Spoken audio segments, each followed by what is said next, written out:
দ্বিঘাত সমীকরণটির কতগুলো সমাধান আছে তা নির্ণয় করো। x এর বর্গ যোগ 14x যোগ 49 সমান 0। আমরা এটা বিভিন্নভাবে করতে পারি। আমরা একে উৎপাদকে বিশ্লেষণ করে দেখতে পারি এবং x এর যে মানগুলো এই সমীকরণকে সিদ্ধ করে সেগুলো নির্ণয় করে গুণে দেখতে পারি। সেটাই হবে আমাদের সমাধান সংখ্যা। আমরা দ্বিঘাত সূত্রটি প্রয়োগ করতে পারি, কিন্তু আমি এখানে দ্বিঘাত সূত্রটি বিশ্লেষণ করব এবং দেখার চেষ্টা করব যে কিভাবে আমরা কোনো সমাধান নির্ণয় না করেও সমাধানের সংখ্যা নির্ণয় করতে পারি। তাহলে দ্বিঘাত সূত্র অনুসারে আমাদের যদি এমন সমীকরণ থাকে যেখানে ax এর বর্গ যোগ bx যোগ c সমান 0 হয়, তাহলে সমাধান হবে ঋণাত্মক b যোগ বা বিয়োগ b এর বর্গ বিয়োগ 4ac এর বর্গমূল এবং সম্পূর্ণটা ভাগ 2a। এখন এর দুটি সমাধান হতে পারে, কারণ এখানে আমাদের যোগ বা বিয়োগ আছে। যদি এই b এর বর্গ বিয়োগ 4ac একটি ধনাত্মক সংখ্যা হয়, যদি b এর বর্গ বিয়োগ 4ac 0 এর থেকে বড় হয়, তাহলে কি হবে? আচ্ছা, তাহলে এটি একটি ধনাত্মক সংখ্যা হবে। এটির একটি বর্গমূল থাকবে এবং যখন একে ঋণাত্মক b এর সাথে যোগ করব তখন লবের একটি মান পাবো, এবং যখন একে ঋণাত্মক b থেকে বিয়োগ করব তখন লবের আরেকটি মান পাবো। তাহলে আমরা দুটি সমাধান পাবো। এখন b এর বর্গ বিয়োগ 4ac সমান 0 হলে কি হবে? মূলের নিচে এই অংশটুকু যদি 0 হয় তাহলে আমরা শূন্যের বর্গমূল পাবো। তাহলে এটি হবে ঋণাত্মক b যোগ বা বিয়োগ 0। এখন 0 যোগ বা বিয়োগ যাই করি না কেন আমরা একই মান পাবো। তাহলে সেক্ষেত্রে সমীকরণের সমাধান হবে ঋণাত্মক b ভাগ 2a। এই যোগ বা বিয়োগ অংশটুকু তখন আর থাকবে না, আমরা শুধু একটি সমাধান পাবো। b এর বর্গ বিয়োগ 4ac সমান 0 হলে সমাধান একটি, এবং যখন b এর বর্গ বিয়োগ 4ac 0 এর থেকে ছোট হবে তখন কি হবে?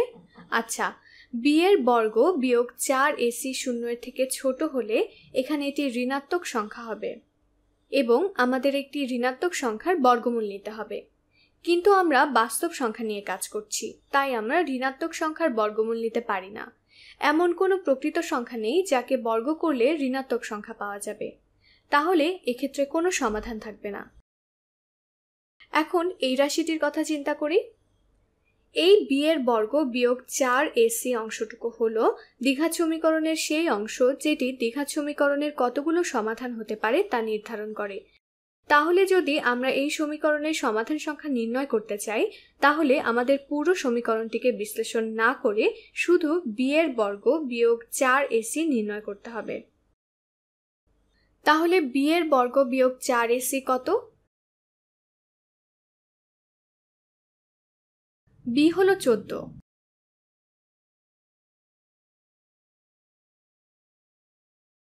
তাহলে এটি 14 এর বর্গ গুণ 4 গুণ a বা 1 গুণ c বা 49। এটা c গুণ 49। 14 গুণ 14 কত হবে?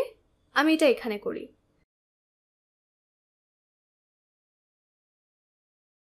14 গুণ 14, 4 গুণ 4 হলো 16, 4 গুণ 1 হলো 4, যোগ 1 হলো 56, শূন্য বসাই।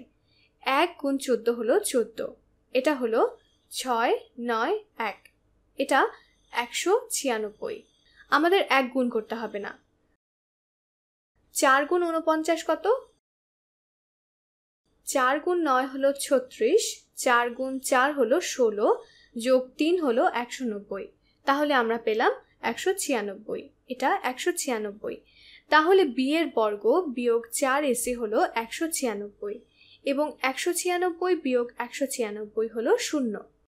তাহলে এখানে b এর বর্গ যোগ 4ac সমান হলো 0, অর্থাৎ সমাধান সংখ্যা হলো 1। এবং তুমি যদি চাও তাহলে সেই সমাধানটি নির্ণয় করতে পারো। এই পুরো অংশটুকু হবে 0 এর বর্গমূল, এটা 0। তাহলে সমাধান হবে ঋণাত্মক b ভাগ 2a। ঋণাত্মক b হলো ঋণাত্মক 14 ভাগ 2 গুণ a হলো 1। তাহলে এটি সমান হবে ঋণাত্মক 7। তুমি যদি শুধু সমাধান সংখ্যা জানতে চাও তাহলে তোমাকে শুধু b এর বর্গ বিয়োগ 4ac সমান কত তা জানতে হবে, এবং এটার অন্য উপায়ও আছে। তুমি এটাকে খুব সহজে উৎপাদকে বিশ্লেষণ করে x যোগ 7 গুণ x যোগ 7 পেতে এবং একই ফলাফল পেতে।